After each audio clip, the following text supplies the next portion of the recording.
Salam, xoş gördük yeni jurnalist İslah Muxtar. Deməli, Dövlət Təhlükəsizlik Xidməti əməliyyat keçirdi və İsmiyev Elnur Tahir oğlu adında bir şəxs həbs edib, onun dövlətə xəyanət ittihamı ilə ittiham olunur.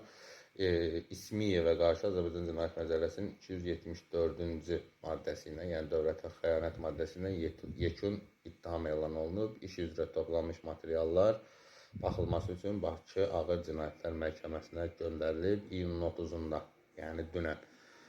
Cinayət işi üzrə məhkəmənin hazırlığı icrası keçirilib. Hakimlərin qərarı ilə proses qapalı rejimdə aparılıb. Tərəflərdən əldə edilən məlumata görə hazırlıq iclasında mahiyyətə uyğun olaraq anket məlumatları dəqiqləşdirilib.